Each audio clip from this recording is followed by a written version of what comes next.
The rain had turned the city streets into black mirrors by the time I pushed through the heavy oak doors of Celestia, my shoulders aching from a double shift that had stretched into 14 hours.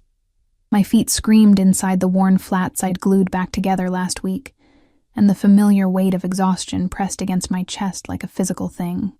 I could smell myself, sweat masked poorly by cheap body spray, mixed with the kitchen grease that clung to my server's uniform no matter how many times I washed it. "Good work tonight, sweetheart," Marcus called from behind the bar, already counting the register. I managed a weak smile, collected my meager tips from the jar, and slipped back into the rain without another word. The bus stop was 2 blocks away, 2 blocks that felt like 2 miles. I pulled my threadbare cardigan tighter, ignoring how the fabric hung loose where a button had fallen off months ago. The city looked different at this hour, cleaner somehow, washed by rain, emptied of the usual chaos. Street lamps cast orange halos through the mist, and somewhere distant, a siren wailed its lonely song. That's when I noticed the car. It sat at the corner like a predator. Sleek, black, expensive in a way that didn't belong in this neighborhood. Even through the rain-streaked windows, I could see the chrome detailing that probably cost more than I made in 6 months.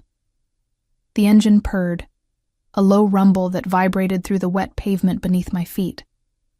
I should have kept walking, should have minded my own business. Instead, I slowed, curiosity pulling at me despite my exhaustion. Through the tinted back window, I could just make out movement, shadows shifting, the brief flare of what might have been a phone screen. Then the front door opened. A man stepped out, tall, built like he spent serious time in a gym, wearing a suit that fit too perfectly to be off the rack. He moved with the kind of confidence that came from never having been told no. Rain dotted his shoulders, but he didn't seem to notice or care. His eyes found mine across the distance, dark and assessing in a way that made my stomach clench. "Miss," he said, his voice carrying easily through the downpour. "You need to move along." It wasn't a suggestion. I should have listened, should have ducked my head and hurried past. But I was tired. So bone-deep tired that my usual filter had worn away to nothing. "It's a public sidewalk," I heard myself say, the words coming out sharper than intended. Last I checked, that car doesn't own the street. His expression didn't change, but something shifted in his posture. Tension, maybe, or warning. The back door opened before he could respond. I caught my breath. The man who emerged moved like water, fluid, unhurried, completely in control. He was younger than I expected, maybe early 30s, with dark hair that fell carelessly across his forehead, despite obvious expensive styling. His suit was charcoal gray, perfectly tailored, with a black shirt underneath that made his olive skin seem to glow even in the dim streetlight. No tie. The top 2 buttons undone in a way that should have looked casual, but somehow didn't. He was beautiful. Devastatingly, dangerously beautiful. But it was his eyes that stopped me cold, dark, almost black, sharp with an intelligence that felt like being X-rayed. They swept over me once, taking in everything.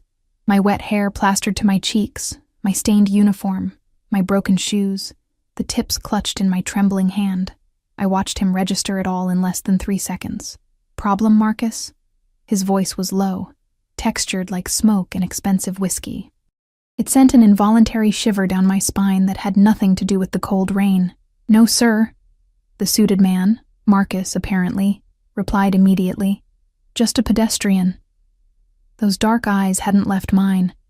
I felt pinned, examined like a specimen under glass. Rain ran down my face, but I couldn't look away. Didn't dare look away.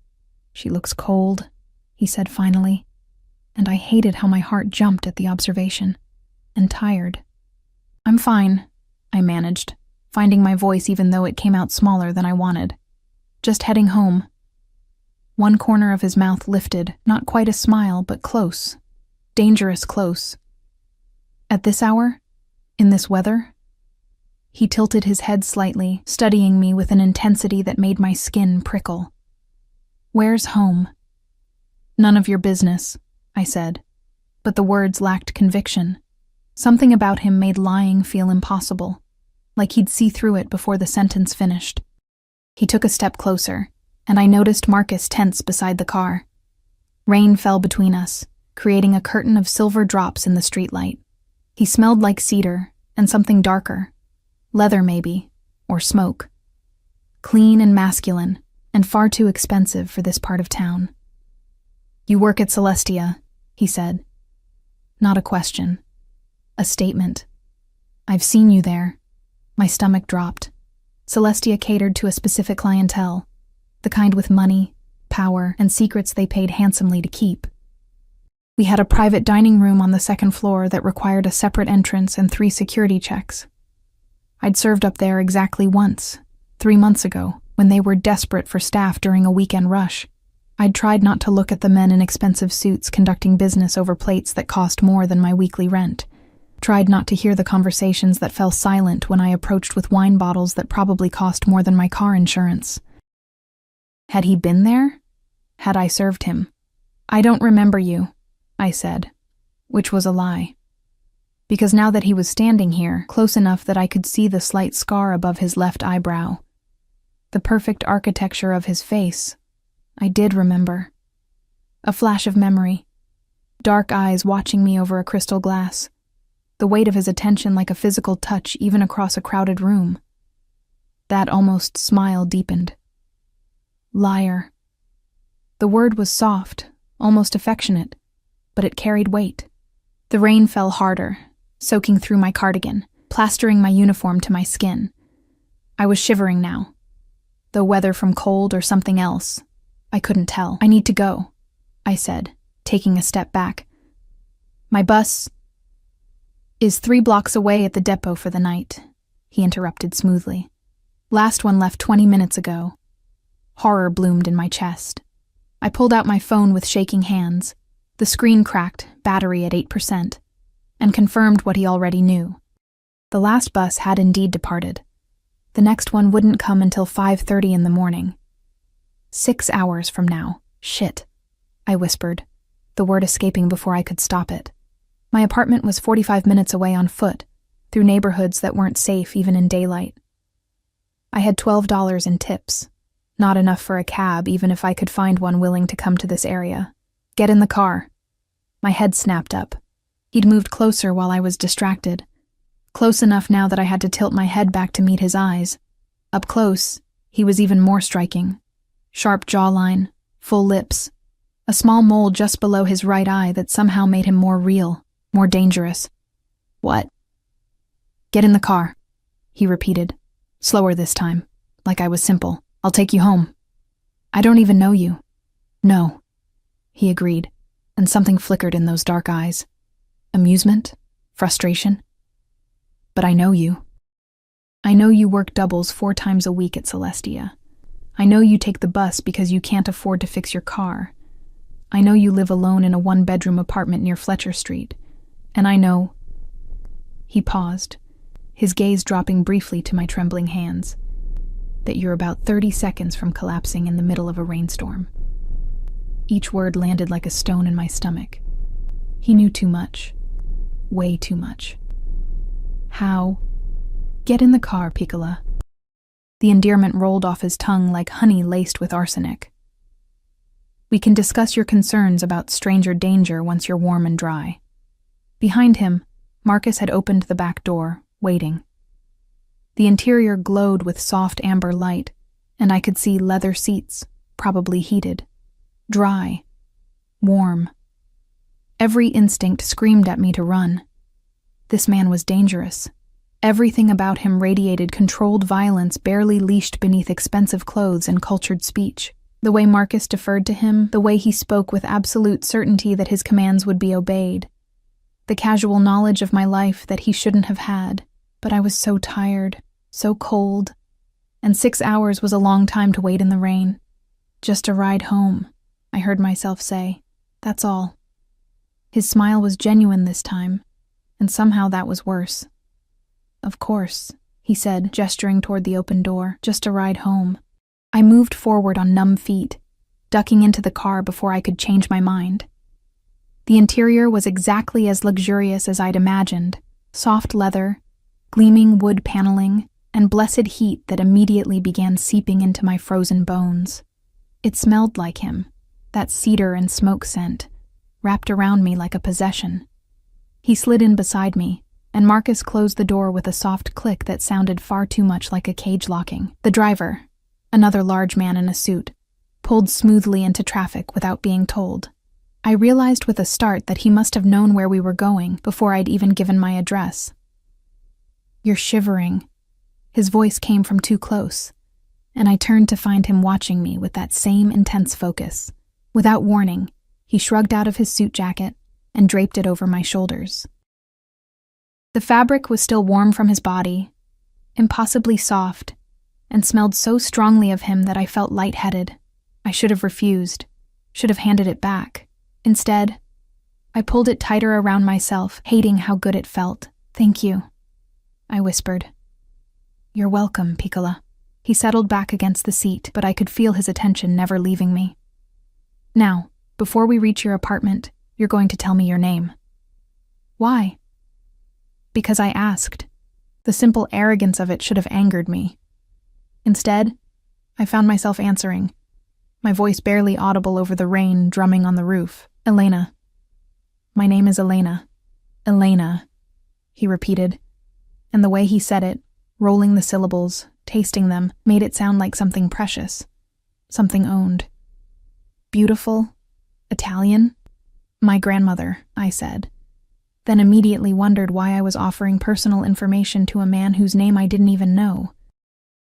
As if reading my thoughts, he extended a hand. Long fingers, I noticed, a heavy silver ring on his right middle finger engraved with something I couldn't quite make out in the dim light. "Dante," he said, "Dante Vittorio." I stared at his hand like it might bite me. Because I knew that name. Everyone in this city knew that name, even if they pretended not to. Vittorio. The family that owned half the restaurants, the construction companies, the unions. The family that appeared in newspaper headlines with lawyers but never in handcuffs. The family you didn't cross if you wanted to keep breathing. I started. But he pressed one finger to my lips, silencing me. "Careful, Piccola," he murmured, his touch burning against my mouth. "Some things are safer left unsaid in cars, even mine." He withdrew his hand slowly, deliberately, and I found myself missing the contact immediately. What was wrong with me? The car glided through rain-slicked streets, and I watched the city pass by through tinted windows that made everything look slightly unreal. My neighborhood approached too quickly. Familiar buildings, the corner store with its flickering sign, the playground with broken swings. When we pulled up outside my apartment building, a sagging structure with peeling paint and cracked steps, I felt suddenly, acutely aware of the contrast. His world and mine. They didn't belong together. "Thank you for the ride," I said, reaching for the door handle. His hand shot out, catching my wrist. Not hard, not painful, but absolutely immovable. "Elena." My name was a command in his mouth. "Come to Celestia tomorrow night, 9 o'clock. Ask for me." "Why would I?" "Because I'm asking you to." His thumb brushed over my pulse point, and I knew he could feel how my heart raced. "And because you're curious. I can see it in your eyes." "I work tomorrow night," I protested weakly. "Not anymore." He released my wrist, but the ghost of his touch remained. "I'll arrange it. 9 o'clock, Elena. Don't make me come looking for you." It should have sounded like a threat. Maybe it was. I scrambled out of the car, his jacket still draped around my shoulders, and didn't look back until I reached my building's entrance. When I turned, the car was still there, engine purring, watching, making sure I got inside safely. Or making sure I went exactly where he expected me to go. I climbed the 3 flights to my apartment on shaking legs, fumbled with my keys, and locked the door behind me with hands that wouldn't stop trembling. Only then did I notice the blood. It had soaked through my uniform sleeve, sticky and dark, spreading from a gash on my forearm that I didn't remember getting. Must have happened during the dinner rush. I'd grabbed a broken plate bare-handed when a busboy dropped a tray. I'd been too busy, too tired to notice. Now it throbbed, angry red around the edges. I peeled off his jacket carefully, planning to wash it, return it somehow. That's when I found the card tucked into the inner pocket. Heavy cardstock, Elegant script, Dante Vittorio, and below it, a phone number. I should have thrown it away, should have forgotten this entire night. Called in sick tomorrow. Stayed as far away from Celestia and Dante Vittorio as possible. Instead, I placed the card on my nightstand and lay down in his jacket, breathing in cedar and smoke until exhaustion finally pulled me under. I didn't sleep. Not really. Every time I closed my eyes, I saw his face. Those dark eyes that had studied me like I was a puzzle he intended to solve. The dangerous curve of his mouth when he'd called me Piccola. The way his touch had branded my wrist, gentle but absolute. A preview of something I didn't understand but felt in my bones. By the time dawn crept through my threadbare curtains, I'd convinced myself a dozen times not to go. Then I'd pick up his card from my nightstand, run my thumb over the raised lettering of his name, and feel my resolve crumble. The cut on my arm looked worse in daylight. Angry and deep, the edges puckered where I'd tried to butterfly it closed with medical tape.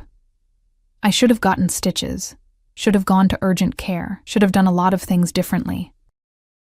I wrapped it in gauze, pulled on a long-sleeve shirt to hide the bandage, and spent the morning cleaning my apartment with manic energy, scrubbing baseboards that didn't need scrubbing, organizing a closet that barely had anything in it. Anything to avoid thinking about 9 o'clock. My phone rang at 2 p.m. Unknown number. Hello? Miss Elena? A woman's voice, professional and smooth. This is Andrea calling from Celestia. I'm updating the schedule and wanted to confirm. You're no longer on the roster for tonight. Mr. Vittorio has requested your evening be cleared. My stomach dropped. I didn't request. It's already arranged. Your wages for the shift will be included in Friday's payment. Is there anything else I can help you with? The careful politeness couldn't mask the underlying message. This wasn't a conversation. It was a notification. No, I whispered. Thank you. She hung up without another word. I stared at my phone, anger, and something else. Something uncomfortably close to anticipation, warring in my chest. He'd actually done it.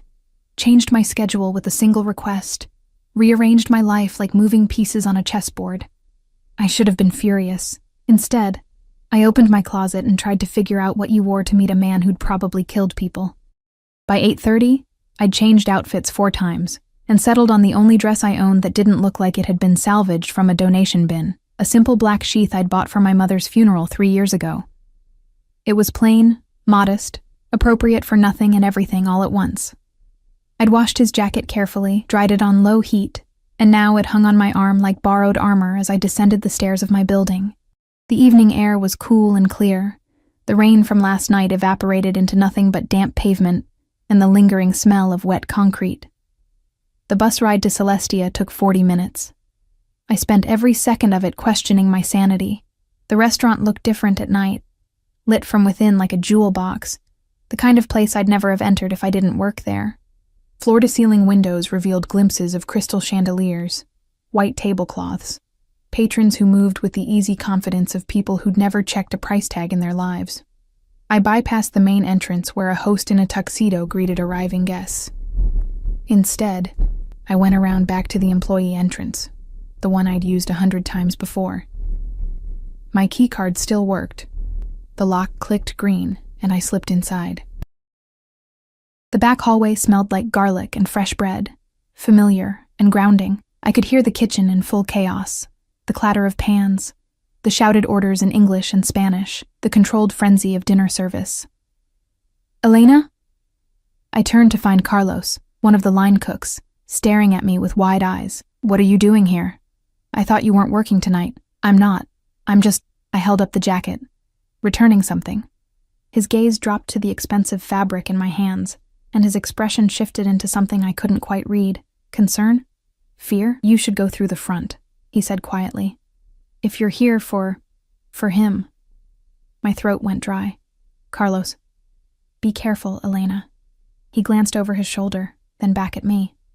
Men like that, they don't just let people walk away. Once you're in, you're in. Before I could respond, he disappeared back into the kitchen, leaving me alone in the hallway with my racing heart and his jacket growing heavier by the second. I made my way through the familiar corridors, past the break room and the manager's office, toward the main dining room. But before I reached it, a hand caught my elbow. Marcus. The man from last night, still in his perfect suit, still radiating barely contained danger. "Miss Elena," he said, and his tone was infinitely more respectful than it had been on the street. "Mr. Vittorio is waiting for you. This way, please." He guided me past the main dining room entirely, toward the private elevator that led to the second floor, the exclusive floor, the one where I'd served exactly once and tried very hard to be invisible. The elevator was lined with mirrors and soft lighting. I watched our reflection rise, me in my funeral dress clutching his jacket, Marcus standing at perfect attention, betraying nothing. "He's been waiting all day," Marcus said suddenly, his eyes still forward. "I've worked for Mr. Vittorio for 8 years. I've never seen him wait for anyone." I didn't know what to say to that, so I said nothing. The elevator doors opened directly into a private dining room that stole my breath. It was smaller than I remembered, more intimate. A single table set for 2 near floor-to-ceiling windows that overlooked the city lights. Candles flickered in crystal holders. A bottle of wine, probably worth more than my monthly rent, breathed on the table. And there, standing by the window with his back to me, was Dante Vittorio. He wore black tonight, black slacks, black shirt with the sleeves rolled to his elbows, revealing forearms corded with muscle and decorated with ink I couldn't quite make out from this distance. His hair was slightly disheveled, like he'd been running his hands through it. "Thank you, Marcus," he said without turning. "That will be all." Marcus retreated immediately, and I heard the elevator doors close behind me with soft finality. We were alone. "You came," Dante said, finally turning to face me. Those dark eyes found mine across the room, and I felt the impact like a physical blow. "I wasn't certain you would. You changed my schedule," I said, pleased when my voice came out steadier than I felt. "Didn't leave me much choice. There's always a choice, Piccola." He moved toward me with that same fluid grace, predatory and mesmerizing. "You could have stayed home, ignored me, thrown my card away. I brought your jacket back. I held it out between us like a shield, but he ignored it, his attention fixed entirely on my face. Keep it. It looks better on you anyway. I can't accept. You can. You will." He plucked the jacket from my hands and tossed it carelessly over a nearby chair, then caught my wrist, the same one he'd held last night, and pulled me gently toward the table. "Sit, have dinner with me." "Why?" The question burst out before I could stop it. "Why am I here? What do you want from me?" He pulled out my chair, waiting. After a moment's hesitation, I sat, and he settled across from me with the easy confidence of someone accustomed to being obeyed. "I want," he said, reaching for the wine and pouring 2 glasses with practiced elegance, "to have dinner with a beautiful woman who looked at me on a rainy street and saw a man instead of a name. I know your name now." "Yes." He slid my glass across the table. "And yet you're still here." I didn't touch the wine. "What exactly is it that you do, Mr. Vittorio?" "Dante," he corrected. "And I do many things. I own restaurants, construction companies, import-export businesses, real estate holdings throughout the city." "And the other things?" I pressed. "The things that make people afraid to say your name in cars?" Something dangerous flashed in his eyes. Pleasure, maybe, that I wasn't playing dumb. "The other things are not topics for first dates. This isn't a date. No." He leaned back, studying me over the rim of his glass. "What would you call it?" "A mistake," I said honestly, and his laugh was low and genuine. Finally, some honesty. He set down his glass and leaned forward, elbows on the table, giving me his complete attention. "Ask me what you really want to know, Elena. I'll answer 3 questions truthfully tonight. Choose them carefully." My mind raced. 3 questions. What did I actually want to know? What was safe to know? How did you know where I lived? "I had you followed," he said without a hint of shame, "for 3 weeks after I saw you working here. I wanted to know who you were, if you were safe, if anyone was taking care of you." His jaw tightened slightly. The answer to that last one made me angry. A chill ran down my spine. 3 weeks. He'd been watching me for 3 weeks. That's terrifying. That's protection. He signaled to someone I hadn't noticed, a server who appeared from the shadows with plates of food that smelled incredible. Question 2? I waited until the server disappeared again, my appetite gone despite the beautiful food in front of me. What do you want from me, really? Complicated question. He cut into his steak with precise movements, but his eyes never left mine. At first, I wanted to understand why I couldn't stop thinking about you. Why a woman who served me wine for 30 seconds 3 months ago had crawled under my skin and refused to leave. He paused, chewing slowly, then continued. Now I want everything. Your time, your attention, your trust eventually. I want to know every thought in that clever head. Every fear, every secret. You don't even know me. Not yet, he agreed. But I will. Last question, Piccola. Make it count. I looked down at my wrapped forearm, hidden beneath my sleeve, and made a decision. Why do you call me that? Piccola? His expression softened into something almost tender. It means little one. And before you argue that you're not little, he held up a hand. It's not about size. It's about, he searched for words, something precious, something that needs protecting. Something mine. I'm not yours. Not yet, he said again, echoing his earlier words. Eat, Elena. The chef prepared this specifically for you. How did he know what I'd like? I told him. At my startled look, he smiled. I pay attention. You always order the chicken piccata on your breaks. You drink water, no ice. You avoid anything with mushrooms. He gestured to my plate. No mushrooms, I promise. It should have been romantic. Instead, it felt like being dissected, examined, catalogued, but I was hungry.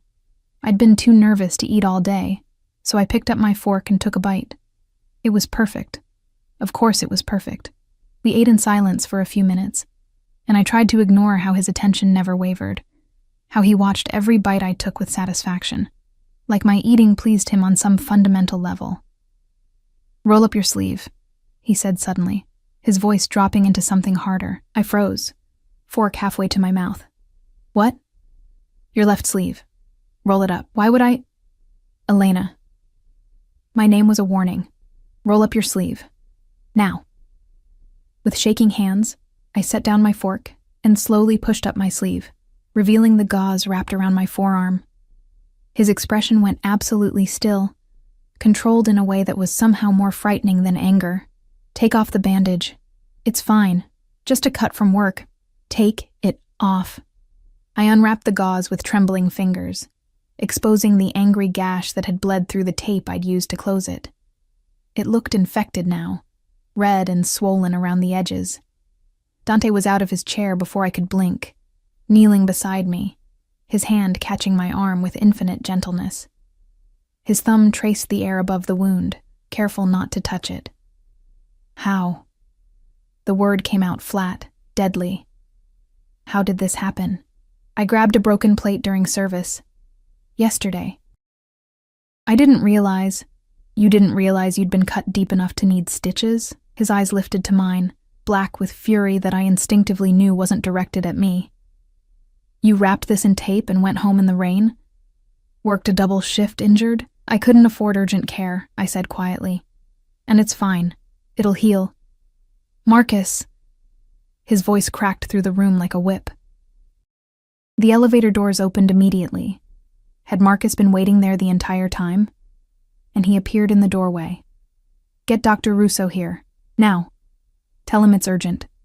Sir, it's almost 10. I don't care if it's 3 in the morning. Get him here in the next 20 minutes or I'll burn his practice to the ground.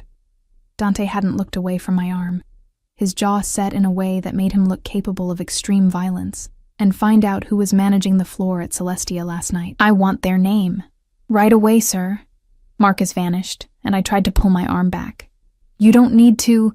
This is ridiculous. It's just a cut. Sit down. The command in his voice froze me in place. You're not leaving until you explain that bruise. My blood went cold. What bruise? His fingers, still impossibly gentle, pushed up my sleeve higher, revealing the yellow-green shadow of an old bruise on my upper arm. One I'd forgotten about, from where I'd bumped into a door frame carrying a heavy tray last week. "This one," he said softly, dangerously. "And don't lie to me, Elena. I'll know."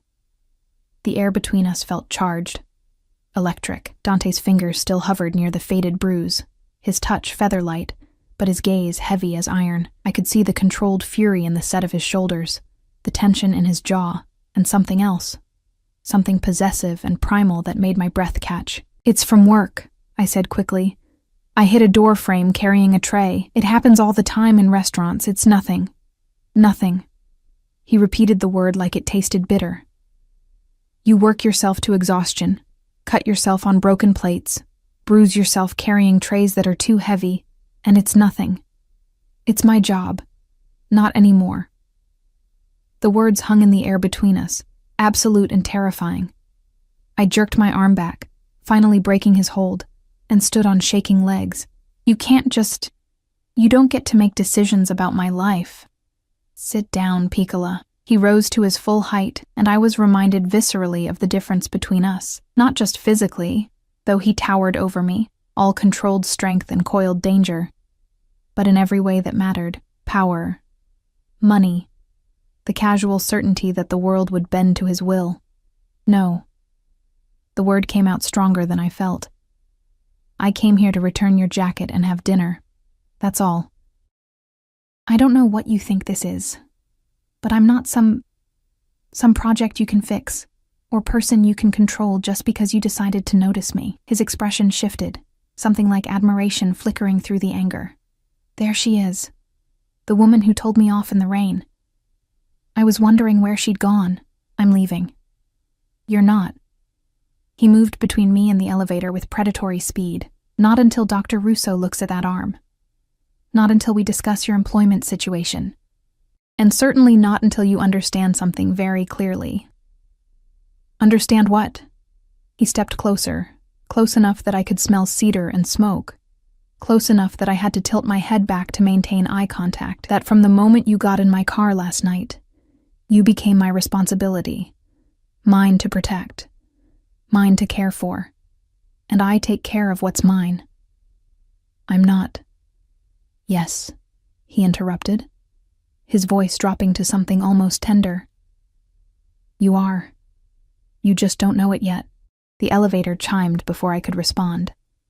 An older man emerged, carrying a medical bag, his salt and pepper hair slightly mussed like he'd dressed in a hurry. He took one look at Dante's expression and moved immediately to my side. "Miss," he said gently, setting his bag on the table. "I'm Dr. Russo. May I examine your arm?" I wanted to refuse, wanted to storm out, take the stairs if I had to, get as far away from Dante Vittorio and his overwhelming intensity as possible.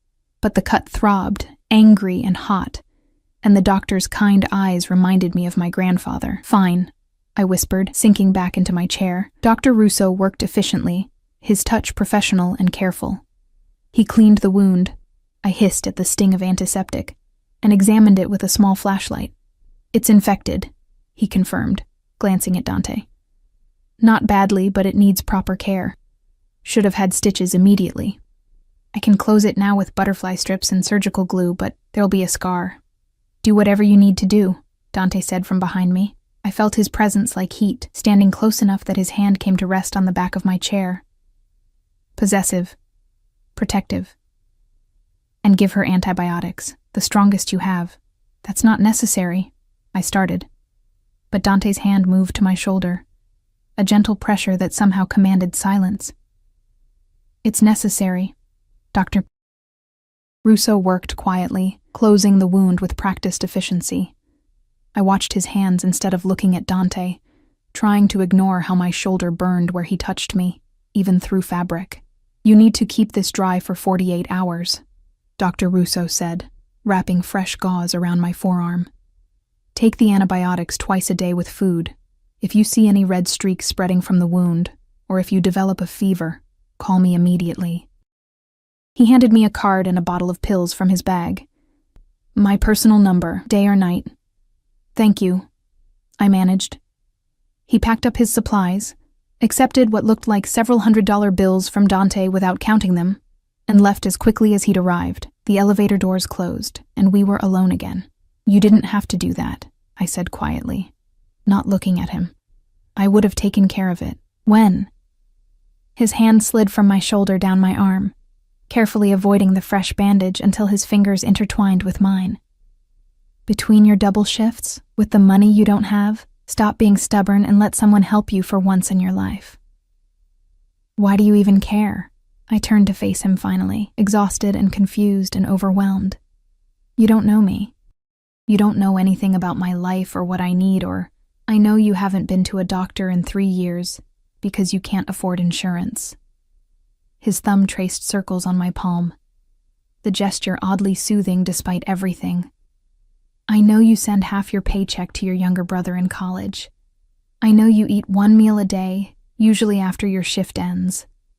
I know you take the bus in the rain because your car died 6 months ago and you can't afford to fix it. I know," his voice dropped, "that you're alone in this city with no one watching out for you, and that's unacceptable."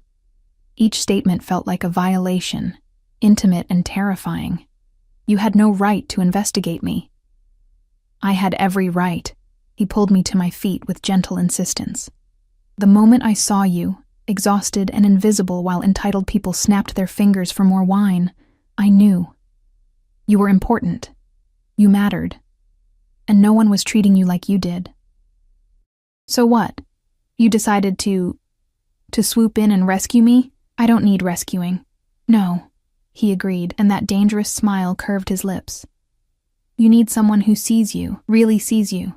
Someone who'll make sure you eat, that you're safe, that you're cared for the way you deserve. I take care of myself. Barely." The word was harsh, but his touch remained gentle. "And badly. When was the last time you ate a full meal that you didn't have to cook after working 14 hours? When did you last sleep without worrying about bills? When did someone last ask if you were okay and actually wait for an honest answer?" My throat tightened. I wouldn't cry. Wouldn't give him that. "What do you want from me?" I asked again, desperate for an answer that made sense. "Really? Because this," I gestured between us, "doesn't make sense. Men like you don't notice women like me." "Men like me," he said slowly, "are very good at recognizing value when we see it. And you, Piccola, are invaluable." Before I could respond, his phone buzzed. He ignored it. It buzzed again, more insistently.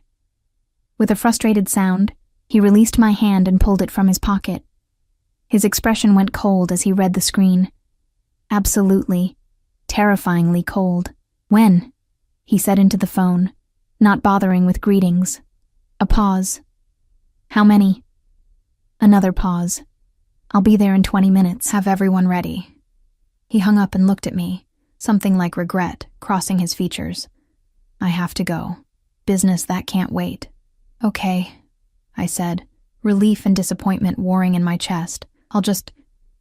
Marcus will take you home." He was already moving toward the elevator. All business now, the tender intensity from moments ago locked away behind walls of ice. "He'll wait outside your building until you're safely inside." "That's not necessary. It's not negotiable."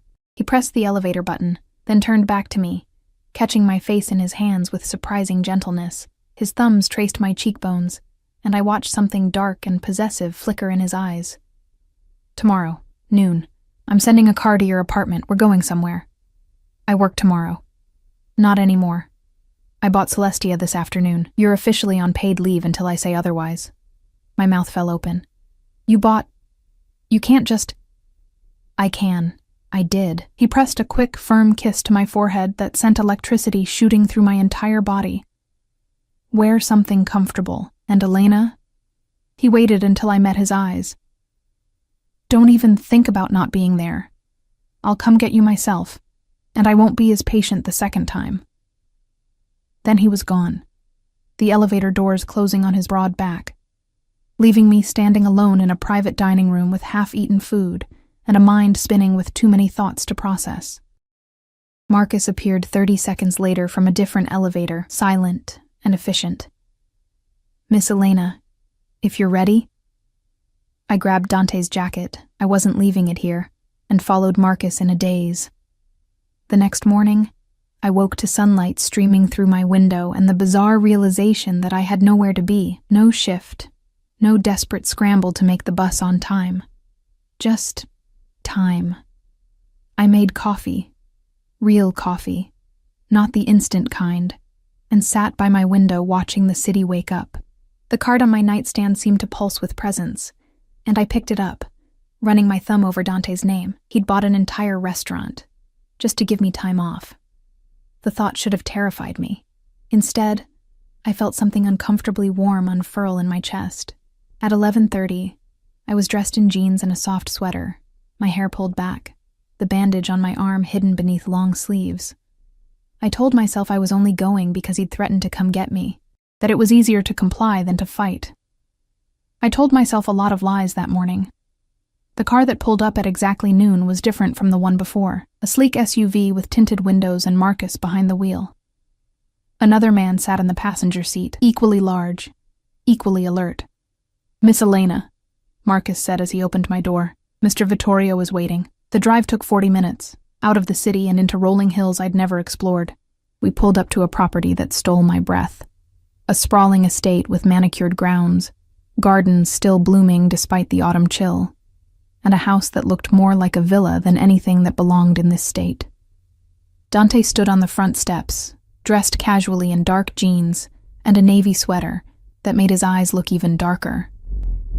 He looked younger like this, more approachable, though no less dangerous. "Elena?" he said, my name like a caress. He descended the steps with that fluid grace and opened my car door himself, offering his hand. "Thank you for coming." Did I have a choice? Always. But his smile said he'd known I'd come. "Walk with me?" He led me around the house to the gardens, keeping my hand tucked in his. The late morning sun felt warm on my face, and the air smelled like roses and something herbal I couldn't identify. "This is your home?" I asked. "One of them, my favorite." He guided me down a stone path between hedges shaped into elegant curves. "It's quiet here. Private. Safe. Safe from what? Everything." He stopped beside a fountain, a beautiful marble piece with water cascading from a woman's cupped hands. "I wanted you to see it. Wanted you to understand what I'm offering." My stomach clenched. "Offering?" "A life, Piccola." He turned to face me fully, and the intensity in his eyes made my knees weak. "One where you don't work yourself to death for pennies. Where you're protected, cared for, given everything you need and most of what you want." "I don't understand. I want you here." He gestured to the house, the grounds, the peaceful beauty surrounding us. "With me. I want to come home and find you reading in the library. I want to watch you discover what it's like to not be exhausted. I want," he stepped closer, "to know that you're safe and happy and mine." "You're asking me to be what? Your mistress?" "No." The word was sharp, almost offended. "I'm asking you to let me take care of you. To give me the chance to prove that I can make you happy. To stop fighting so hard alone and let someone share the burden. I barely know you, then get to know me." His hands framed my face again, that gesture already becoming familiar. "Stay here today. Let me show you the house. Have lunch with me. Talk to me. Give me one day to prove this isn't insane." "It is insane," I whispered, but I didn't pull away. "Maybe." His thumb traced my lower lip, and I felt the touch everywhere. "But you're still here. You got in the car. You let me hold your hand. Part of you knows, Elena, knows this is right, even if it shouldn't be." A phone rang. His again. He pulled it out with clear frustration, glanced at the screen, and his entire demeanor changed. Rage. Pure, cold rage. "What?" he answered, the word ablade. I couldn't hear the other side of the conversation, but I watched his expression grow progressively darker, more dangerous. "When did this happen?" A pause. "Is he still breathing?" Another pause. "Keep him that way. I'm coming." He hung up and looked at me, and I actually stepped back from what I saw in his eyes. "I have to go," he said, his voice carefully controlled. "Something's happened. Something that requires my immediate attention." "Okay," I managed. Marcus will take you home. I'll call you tonight. He pressed his phone into my hand, an expensive model, probably worth more than 3 months of my old salary. My number's programmed in. If you need anything, and I mean anything, you call me. Understood? I nodded, unable to find words. He kissed my forehead again, lingering longer this time, then strode toward a garage that opened to reveal several cars. He chose a low black sports car that roared to life like something feral. Then he was gone, leaving me standing in his garden holding his phone, wondering what the hell I'd gotten myself into. Marcus drove me home in silence, but I caught him watching me in the rearview mirror more than once. His expression was carefully neutral, but I sensed something beneath it. Concern, maybe, or warning. How long have you worked for him? I asked as we merged onto the highway back toward the city. 8 years, miss. And in those 8 years, has he ever... I struggled for the right words. Has he ever done this before? Brought someone to his home like this? Marcus was quiet for so long I thought he wouldn't answer. Then, no, miss. Never. The weight of that single word settled over me like a blanket. Never. I was the first. The only one he'd brought to his favorite place. His sanctuary. I should have felt special. Instead, I felt trapped. Back at my apartment, I stood in the center of my tiny living room, holding Dante's phone like it might explode. The screen lit up every few minutes with messages, most in Italian, some in English, all seeming urgent and vague, names I didn't recognize, times, addresses, the language of a world I didn't understand and probably shouldn't want to, but I did want to. God help me. I wanted to understand him. The phone rang at 8 that evening. His name on the screen made my heart lurch. Hello? Elena. Just my name, but I could hear exhaustion underneath it. And something else. Anger, barely leashed. Are you home? Safe? Yes. Marcus made sure I got in okay. Good. A long pause filled with background noise. Men's voices, the slam of a door. Sounds I couldn't identify. I'm sorry about today. I wanted to show you the rest of the house. The library. There's a conservatory that gets afternoon light. You would have loved it. What happened? I asked before I could stop myself. Whatever called you away, is it handled? It will be. His voice dropped into something darker. Someone made a mistake. A very costly mistake. They're learning the price of it now. I should have been horrified. Should have hung up. Blocked his number. Maybe called the police. Instead, I sank onto my threadbare couch and asked, "Are you okay?" Silence. Long enough that I thought the connection had dropped. No one's asked me that in a very long time, he said finally, and something in his voice made my chest ache. I'm fine, Piccola. Tired, frustrated, wishing I was having dinner with you instead of dealing with idiots who don't understand loyalty. Loyalty seems important to you. It's everything. The certainty in his words was absolute. In my world, your word is your life. Break it and... He trailed off. You don't want to know the rest. Maybe I do. No. Firm, final. You don't. I won't taint you with the details of my business, Elena. That's not why I want you. Then why do you want me? I curled into the corner of the couch, pulling a blanket around myself. I still don't understand. You could have anyone. Models, actresses, women who belong in your world. I don't want someone from my world.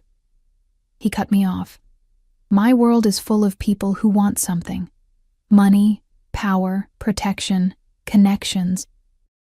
Everyone has an angle. Everyone's calculating the cost-benefit of every interaction. A pause. But you looked at me in the rain and told me I didn't own the street. You got in my car even though you were terrified.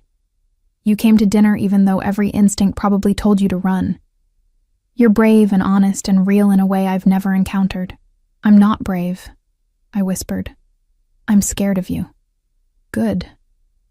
His answer surprised me. You should be a little scared. I'm not a good man, Elena. I won't pretend to be. But I'll be good to you. That's a promise. Promises are easy to make. Not for me. I don't make them lightly.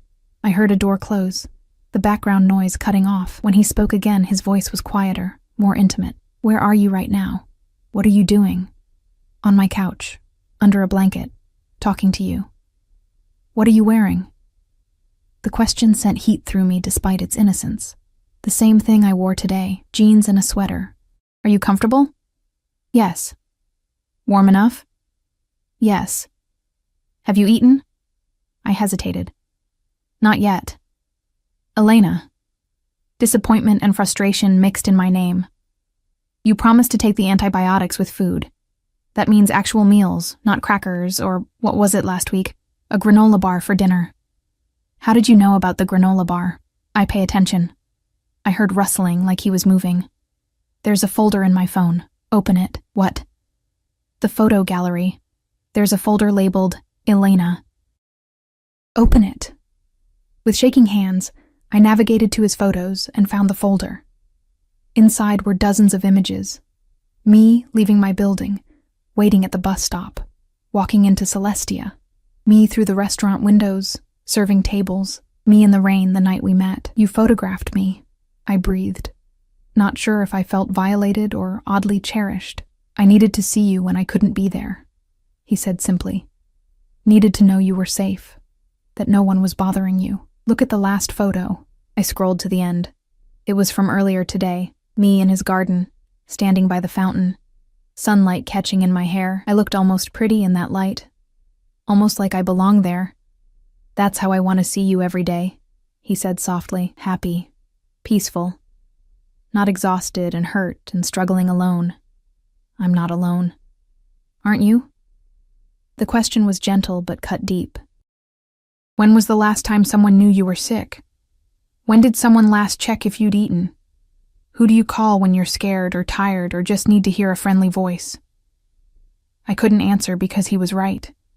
My brother was busy with school, hundreds of miles away. My few friends from high school had moved on, built lives I couldn't afford to be part of. I worked, came home, slept, repeated day after day after day. Let me be that person, Dante said into my silence. Let me be the one who checks on you, who makes sure you eat and sleep and smile occasionally. Let me take care of you the way you deserve. In exchange for what? Nothing. The answer was immediate. I'm not asking you to be anything you're not, Elena.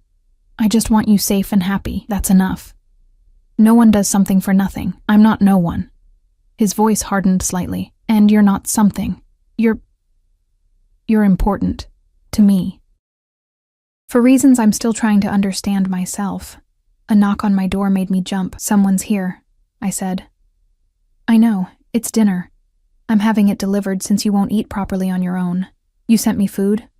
Answer the door, Piccola. Still holding his phone to my ear, I opened the door to find a young man holding several bags from an upscale Italian restaurant I'd walked past 100 times but never entered. Miss Elena? He asked. At my nod, he handed over the bags with a smile. Enjoy your meal. I brought everything inside, setting the bags on my small kitchen counter. The containers alone probably cost more than my usual groceries. Open them, Dante instructed in my ear. I did. Chicken piccata, my favorite. Fresh bread still warm, a Caesar salad, tiramisu, even a bottle of sparkling water with no ice. Exactly how I preferred it. How did you... I pay attention, he repeated. Now eat. I'll stay on the phone with you. You don't have to. I want to. Eat, Elena. Let me have this much at least. So I did. I plated the food and sat at my tiny kitchen table, and I ate while Dante Vittorio listened on the other end of the line. Sometimes he asked questions about my brother, about my childhood, about books I liked or places I'd never been but wanted to see. Sometimes he just breathed, quiet company across the distance. It was the strangest, most intimate meal I'd ever had. Better? He asked when I'd finished. Yes. Thank you. Good. Now take your medication and get some sleep. You sound exhausted. When will I see you again? The question escaped before I could stop it, and his sharp intake of breath told me he'd heard the longing I hadn't meant to reveal. Tomorrow, he said, satisfaction clear in his voice. I'm clearing my afternoon. We're having lunch together. Somewhere public, if that makes you feel safer. Okay? Okay? He echoed. Sleep well, Piccola. Dream of gardens and sunlight. What will you dream of? You, he said simply. I always dream of you now. He hung up before I could respond, leaving me standing in my kitchen with his phone still pressed to my ear and my heart doing complicated things in my chest. The next 2 weeks fell into a pattern that felt inevitable, like gravity. Dante took me to lunch, then dinner, then breakfast at a cafe where he watched me eat French toast with the same intensity most people reserve for art. He sent food when I was home, called every night to make sure I was safe. Appeared at random times with gifts I tried to refuse. A new coat when mine tore, books I'd mentioned wanting to read, a ridiculously expensive heating pad when I mentioned my shoulder hurt. "I don't need all this," I protested one evening as he handed me a box containing boots that probably cost more than my monthly rent. "But you want them," he countered. And he was right. I'd stopped in front of a shop window days ago, admiring the leather boots displayed there, not realizing he'd been watching. He never pushed for more, never tried to kiss me beyond chaste touches to my forehead or cheeks, never demanded anything physical, but the possession in his eyes grew stronger daily, and I felt myself falling into the gravity of his attention, like a moon caught in orbit. I should have been stronger, should have maintained distance, but he made it so easy to lean into his care, to let him shoulder burdens I'd carried alone for so long. My brother called one evening, excited and confused. "Ellie, something weird happened. I got an email saying my tuition for next semester is paid, and my housing. Someone set up a scholarship in Nona's name. Do you know anything about this?" I'd looked across the restaurant table at Dante, who'd been watching me with that careful attention.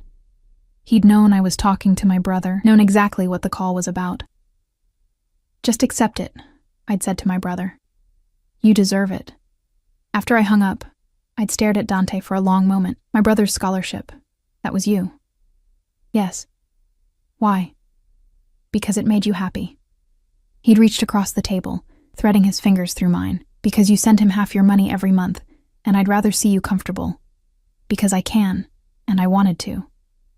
"I can't accept. You already have. It's done." His thumb traced patterns on my palm. "Let me do this, Elena. Let me take care of the people you love." That was the moment I realized I was in trouble. Real, serious trouble, because the look in his eyes wasn't just possession or attraction. It was devotion, pure and absolute, and I was starting to crave it like oxygen. The call came on a Wednesday evening. I was at his estate. I'd been spending more time there, drawn by the peace and the library he'd promised. He'd been teaching me about wine, laughing when I admitted I couldn't tell the difference between expensive and cheap. His phone rang, and I watched his expression shudder into something cold and deadly. "Handle it," he said into the phone. "No. Bring him here. I want to look him in the eyes when he explains himself." He hung up and looked at me, regret clear on his face. "I need to take care of something. It won't take long." "Should I leave?" "No." The word was sharp, almost panicked. "Stay. Please. I'll have Marcus take you to the library. Just stay." I nodded, and he kissed my forehead, lingering, desperate, before disappearing into a wing of the house I'd never entered. Marcus appeared and guided me to the library, but I couldn't focus on books. I heard raised voices, a scream, quickly cut off, the sound of something heavy hitting the floor, then silence. Dante returned an hour later, his knuckles bruised and a small cut above his eyebrow. He found me curled in a leather chair, trying to pretend I hadn't heard anything. "I'm sorry," he said quietly, kneeling beside my chair. "You shouldn't have heard that. What happened?" "Someone betrayed me, stole from me." His jaw tightened. "It's handled. The screaming is nothing you need to worry about." He took my face in his hands, forcing me to meet his eyes. "I would never hurt you, Elena. Never. What I do to people who betray me, who steal from me, who threaten what's mine, that's business. That's a different world. But you? You're sacred. Untouchable." "I'm scared," I whispered. "Of me? Of how much I want to stay. How much I'm starting to need this, need you." His expression softened into something almost vulnerable. "Then stay. Stop fighting it and just stay." He pulled me into his arms, and I went willingly, pressing my face against his chest and breathing in cedar and smoke. His heart thundered beneath my ear, and his arms wrapped around me like walls that nothing could breach. "I'm falling in love with you," he murmured into my hair. "Have been since the moment you looked at me in the rain like I was just a man. And I know it's too fast and probably insane, but I don't care. You're mine, Elena. You've been mine since that first night. I'm just waiting for you to accept it. I should have run, should have fought, should have protected myself from the dangerous man holding me like I was something precious and fragile. Instead, I tilted my face up and kissed him. The kiss shattered something between us. Some final wall I'd been maintaining. Some last defense against the inevitable. Dante made a sound low in his throat, almost pained, and his hands moved to cradle my face with a gentleness that contradicted everything I'd heard screaming in his house an hour ago. He kissed me like I was air, and he'd been drowning, like I was something holy he had no right to touch, but couldn't stop himself from reaching for. His lips were soft, searching, and when I opened for him, the careful control he always maintained cracked just slightly. Elena, he breathed against my mouth, and my name sounded like a prayer. Tell me to stop. Tell me you don't want this and I'll walk away. I'll make sure you're taken care of from a distance. I'll never touch you again. Just tell me now, before I can't let you go. Don't stop, I whispered, and sealed both our fates. He lifted me from the chair, as if I weighed nothing, carrying me through corridors I'd never seen to a bedroom that was clearly his, masculine and elegant, smelling like him. The bed enormous and covered in dark sheets that probably cost more than my entire apartment. But he didn't take me to the bed. Instead, he set me carefully on a chaise by the window and knelt before me, his hands framing my face again in that gesture that had become his signature. I need you to understand something, he said, his voice rough. Once we cross this line, you're mine. Completely. I don't share, Elena. I don't do casual. If you give yourself to me, I'm keeping you. Forever. No matter what. That sounds like a threat. It's a promise. His thumbs traced my cheekbones. I'm not a good man. I've done things that would make you run screaming if you knew the details. I've hurt people, killed people, built an empire on fear and blood and calculated violence. He leaned forward, pressing his forehead to mine. But with you, I want to be different. Want to be the man who makes you smile, who keeps you safe, who gives you everything you've ever been denied. Let me be that man. What if I can't handle your world? Then I'll build you a new one. Simple. Absolute. Whatever you need, Piccola, whatever makes you happy. Just don't leave me.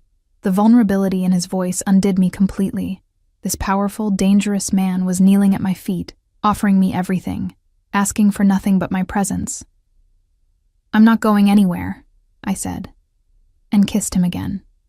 This time, when he laid me on his bed, there was no hesitation, no more walls, just skin and breath and whispered promises in Italian that I didn't understand but felt in my bones. He touched me like I was something rare, something precious, mapping every inch of me with hands that could kill, but chose only to worship. And when we finally came together, when he pushed inside me with agonizing slowness, and I felt truly claimed for the first time in my life, he buried his face in my neck and said 3 words that changed everything. Mine. Finally mine. I woke to sunlight streaming through floor-to-ceiling windows and Dante's arm heavy across my waist, his body curved protectively around mine. For a moment, I just breathed, processing what had happened, what I'd done, what I'd become, his. The word should have felt like chains. Instead, it felt like safety. You're thinking too loud, he murmured against my shoulder, his lips brushing my skin. I can practically hear your brain spinning. I'm trying to figure out what happens now. Now? He rolled me to face him, and I was struck again by how beautiful he was in the morning light. Younger, more open, the dangerous edges softened by sleep. Now you move in, officially. We'll have Marcus collect your things today. That's very presumptuous. That's realistic. His hand traced down my spine, leaving heat in its wake. You're not going back to that apartment, Elena. You're not working yourself to death for strangers. You're staying here, with me, where you belong. I need something to do. I can't just exist. Then don't.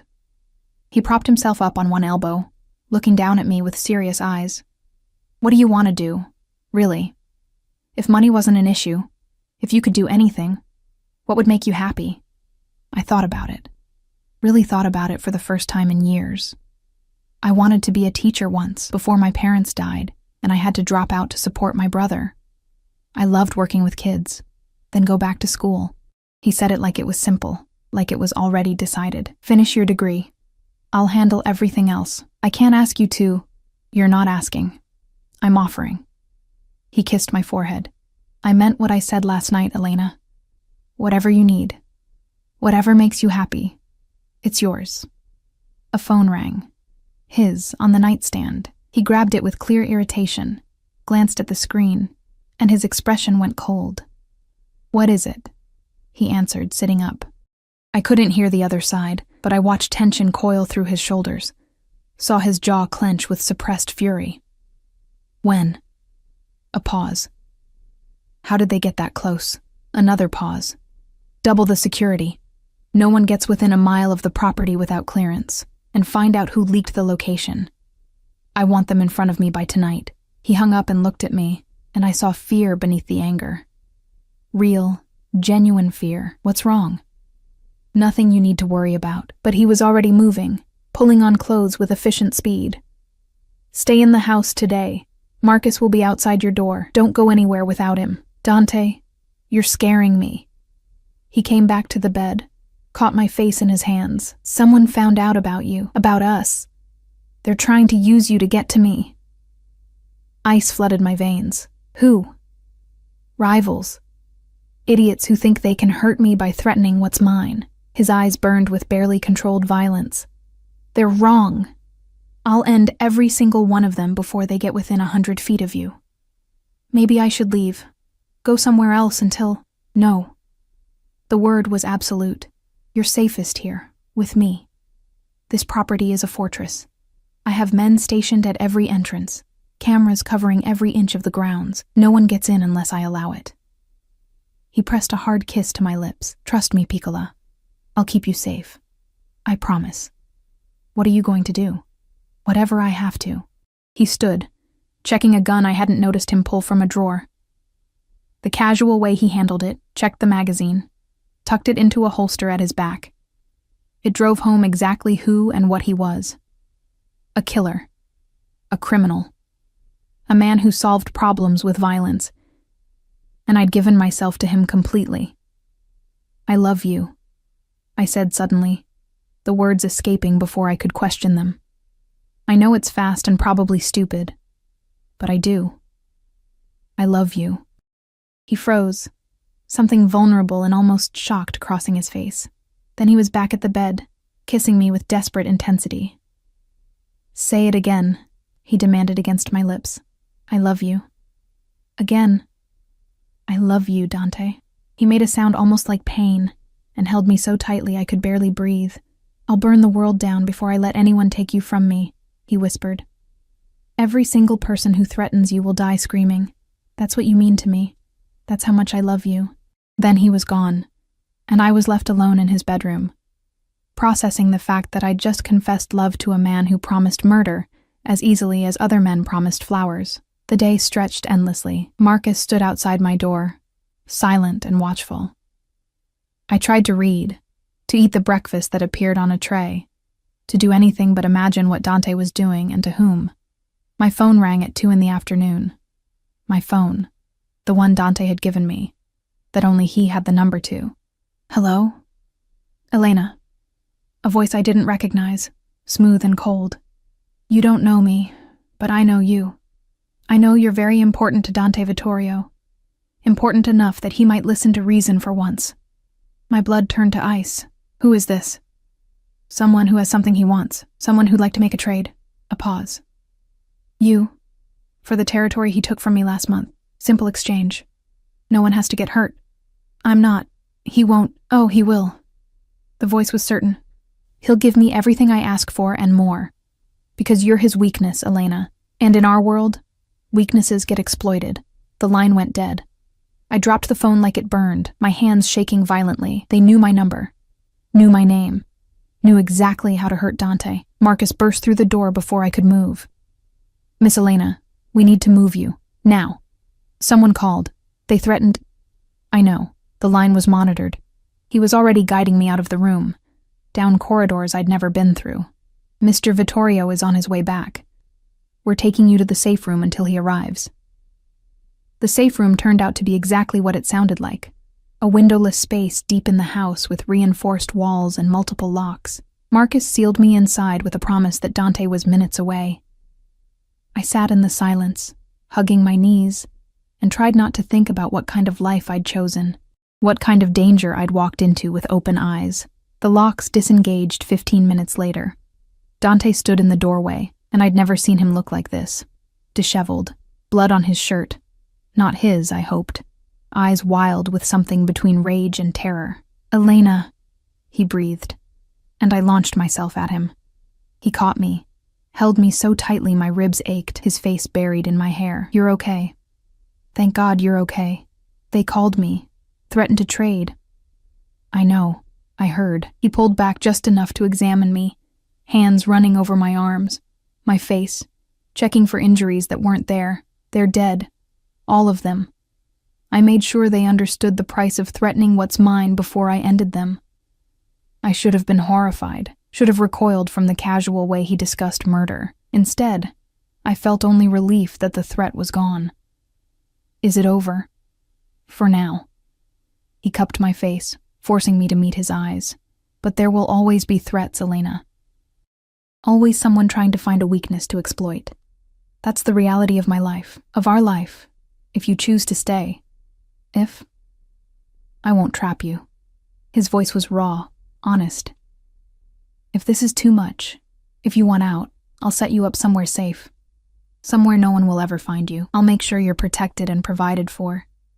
But I'll let you go, because I love you too much to watch you break trying to survive my world."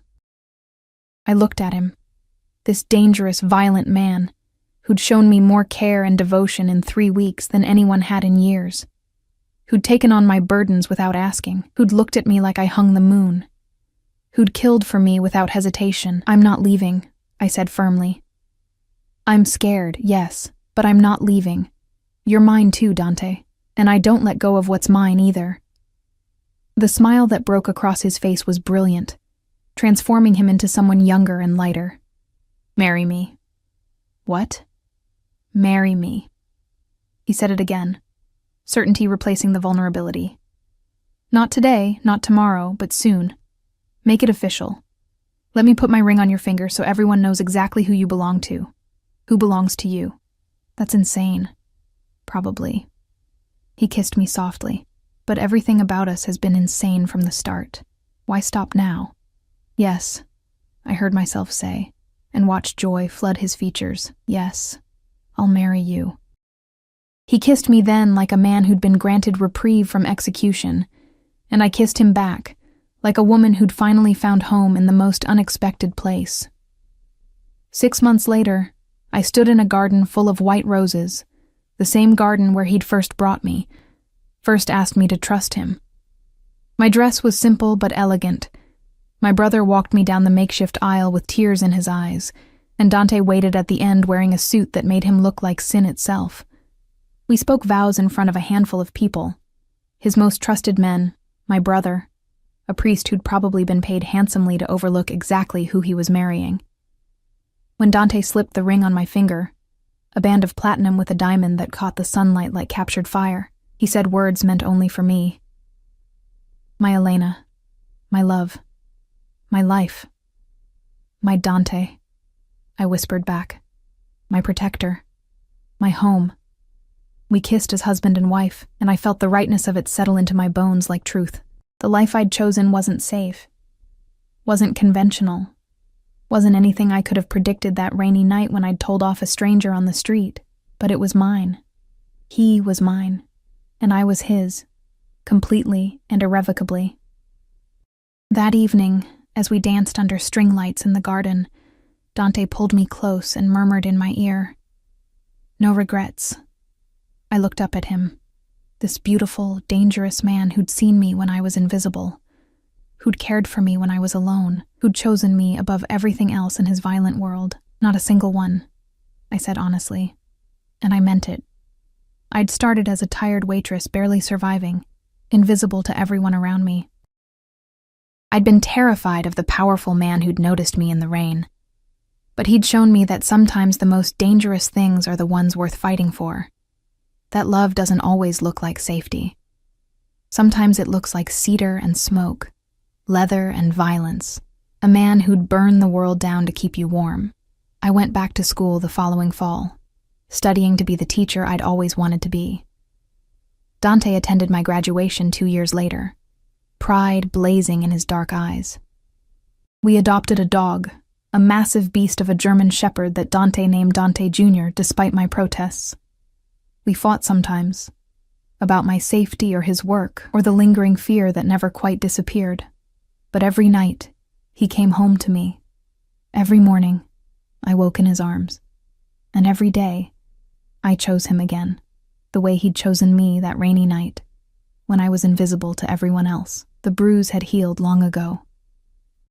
The cut had scarred, a thin white line on my forearm that Dante kissed sometimes, a reminder of the night everything changed. I'd walked into danger with open eyes and found love in the darkness, and I'd do it again in a heartbeat.